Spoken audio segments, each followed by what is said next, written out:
All right, shalom, shalom. I'm still GMS. Listen, I'll come back at you. I'm gonna give all honor, glory, and praise to the Heavenly Father, that's on the beginning of the Son, Yahweh, Ba'ashem, Yahweh Shai, Ba'ashem, Hakudash. Next up, double honor to my apostles and elders, great millstone, taught me the 100% truth of the Bible and who do well.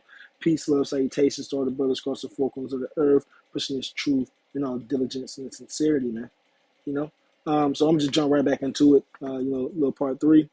Um, I just read, that, these men, nobody is going to be able to do anything, man, right? I just finished off that video. That man, his wife had to put him under the bed, right? Put him under the bed for when these gang members came in and broke into the house. What did we read? What was that? Verse 16. Yep, Isaiah 13:16. Their children also shall be dashed to pieces before their eyes. His nephew got blasted. Nephew ran out of the cupboard, ran out of the closet, got put to death right in front of him and his wife. Their houses shall be spoiled, right? They came in, they broke in, ready to rob, ready to take, right? And their wives ravished. And we know what that means, man, right? We know what that means. We don't have to expound on it too much. I want this video to stay up. But um, it's talking about who? It's talking about the sinners of the Lord's people, man, right? Which we expounded on, earlier in the lesson. But what? Talking about you so-called Negroes, Latinos, and Native Americans, man. You're the true biblical Hebrew Israelites. You were given the law, right, in the first place, and sin is the transgression of the law. So in order to be a sinner, you have to be a Jake, man. You have to be an Israelite. So the sinners of the Lord's people, these are the things that you're going to have to go through, that you're going to have to eat, right? When when you come against the prophets, when you don't adhere to the words of Yahweh Shem Shai, when you don't put your best foot forward in pleasing the Lord, these are the times that you have to look forward to, man. Right? The Lord is going to take that pride and haughtiness, right? That arrogancy out, man, of this place, man. It's going to humble a lot of you men and especially you women. Because if the men are going through these things, how much more for you women, man? How are you going to protect yourself? How are you single ladies, independent ladies going to do for yourself? I had another precept, but I'm gonna just jump right to this second Ezra 15. Oh yeah, no, real quick. This is Ezekiel chapter 9 and 4, right? And it reads, and the Lord said unto him, go through the midst of the city, through the midst of Jerusalem. Jerusalem is a people before it's a place. Talking about you so-called Negroes, Latinos, and Native Americans, man, right? And set a mark upon the foreheads of the men that sigh and that cry for all the abominations that be done in the midst thereof, right? And that word here for mark is tawah, right? That mark of exemption, that mark exemption from judgment, man, right? That's going to be put on the people. That's on the people who are sighing and crying, the elect, right? Lord, when we be a part of that number, right? That 144,000 men who go out there and give over their bodies as a living sacrifice, right? Along with the men, women, and children who sincerely believe, right? And it says, and they're crying out, right? So there again, don't listen to somebody telling you that, you're not supposed to cry out unto the Lord, man. Because you got bug outs out here saying stuff like that. This is verse 5. And to the others he said in my hearing, go ye after him through the city and smite. So anybody that don't have that mark of exemption, the Lord is telling this death angel to smite, to put to death any of those, right, of Jerusalem, right, of Israel, right? Smite them. Let not your eye spare, neither have pity. Slay utterly old and young, both maids and little children, and women, right? Women were posted both in this precept. So what? Those gang members, right? Those people out there in Haiti, they don't care if you're young, you're old, you're a woman, you're a young woman, young man, old man. If they want it, they're gonna take it, and they're gonna put you down if you're in the way. Shoot, they're gonna put you down even if you ain't in the way. We in the same video, the dude was trying to run away. They was getting on somebody else. He tried to run away, and they still got him. This is the Lord's judgment, man.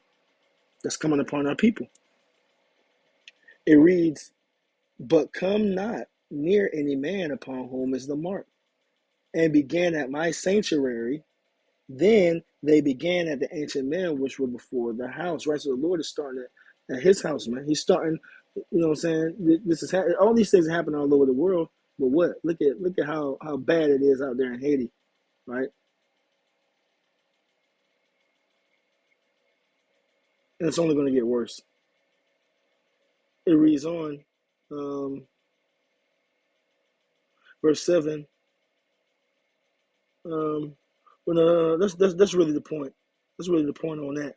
So we can go ahead and jump to Second Ezra, chapter 15, and start at 14. And it reads, "Woe to the world and them that dwell therein! Woe to the world, death and destruction to the world and them that dwell therein." Yeah, we're in the world. Yeah, but we're not dwelling in the world, right? We're not seeking the things of the world. We're seeking on things on high. So when people come to us, it says, "Well, woe to the world." Aren't you in the world? But yeah, we have hope and expectation of salvation and deliverance that's going to deliver us out of this woe, out of this death, out of this destruction that the Lord is bringing to the world, right? But those who are fully submersed in the ways of the world, with the world being ran in wickedness, right? They're going to catch this hell. They're going to catch this destruction that's coming. Talking to you so-called Negroes, Latinos, and Native Americans, because this destruction is coming for the heathens no matter what. They have no hope. They have no salvation. But if you find yourself hand in hand with the heathen, right, with the wicked, chiefly the so-called white man Esau, Edom, you're going to catch that same destruction with them. Verse 15, the sword and their destruction draweth nigh. And one people shall stand up and fight against another, and swords in their hands. What do we just watch? They having gang fights. What's the modern day sword? A gun, right? They having gun shootouts in broad daylight. It was recorded. Somebody had enough time in the middle of a gang fight to record it, right? It reads on, and the lady was like, "And why not? Ain't nobody stopping them. Ain't nobody stepping in to intervene. And if they are, they don't have the firepower to step in between these gangs and stop them, right?" Verse 16, for there shall be sedition among men and invading one another. Sedition among men is what? Inciting to overthrow the government. What they did that. They shot the president in the head. They assassinated the president. If that's not sedition, I don't know what is. And invading one another, stepping in each other's houses, spoiling them for what they got. It reads, they shall not regard their kings nor princes. They don't give a damn about the police. They got armored trucks. Right? They good. They feel like they good. They ready to go out for it. It reads in the course of their actions shall stand in their power. That man that we read in there, he didn't have no power. The course of his action was him hiding under the bed, under clothes, while his son got mowed down and his wife died. You know what? Right? Verse 17, a man shall desire to go into a city and shall not be able. Now we know that coming over here to America, that's going to be that martial law, right? That police state that Esau Edom is going to put down. But what? That's already happened over there in Haiti. They can't leave their areas because of the gangs. And that's in some part due to Esau Edom because he ain't stepping in to help. These other nations ain't stepping in to help to do nothing about it, right? Well, Esau can easily go over there and with his military might and sort this out. But hey, we know what's up. It reads on, a man shall desire to go into a city and shall not be able. What the man say about his mom? He said, I can't even call my mom and tell her because she's getting old in age. So she's probably on another side of the city somewhere. Can't get to her son, saying can't get to him. That means son can't get to her. Don't even really know what's going on. She's getting old. She probably don't remember nothing. She probably got an element of the mind. You never know what's going on, right? And she's just gonna have to fend for herself. The scripture we just read says, slay utterly old and young, right? So everybody's going to catch it from all angles, man. Save the elect. Lord, when we're a part of that number. It reads verse 18, for because of their pride, the city shall be troubled. The Lord said he's going to have that arrogancy to cease, that pride to cease, right? Because the people, especially here in America, man, right? But best believe this word has been preached throughout all the four corners of the earth. So when all these things happen, right, the Lord's going to humble these people real quick, and they're not going to have no way out of it, man.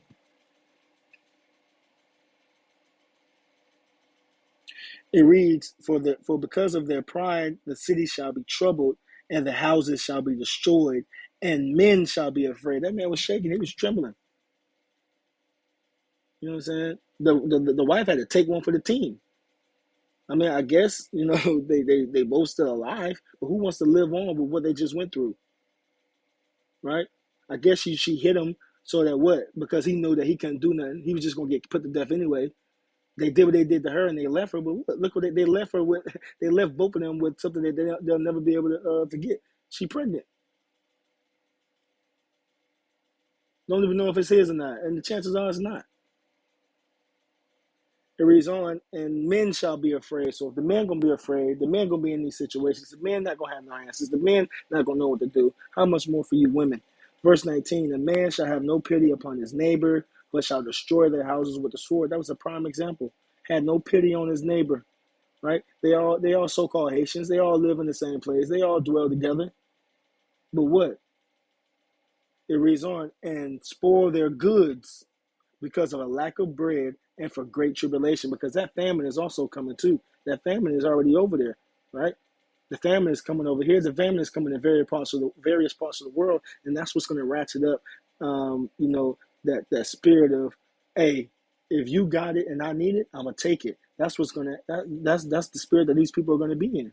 And it said, and for great tribulation. So anybody that's out here preaching that there's not going to be any tribulation, that it's going to be an easy cake walk into the kingdom of heaven, right?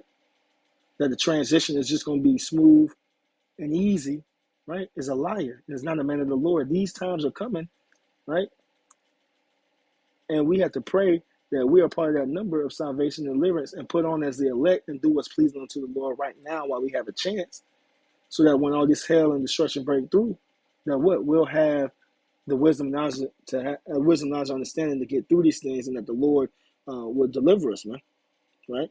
I'm gonna get that real quick and close it on out. This is Isaiah 33:6. And wisdom and knowledge shall be the stability of thy times and strength of salvation. So this wisdom, knowledge, and understanding is going to keep us stable in these times. And our salvation is predicated off this wisdom, knowledge, and understanding, man. The fear of the Lord is his treasure. The fear of the Lord, which is being obedient, we treasure that, right? Because what we know that's the key to our salvation, being obedient to the Lord, doing what's pleasing unto the Lord, right? Getting as much of this wisdom, knowledge, understanding as we can before all hell breaks loose, so that we may be stable and that we may be saved and delivered, man. So with that, I'm going to close it out. Giving peace and love to the elect. Shalom.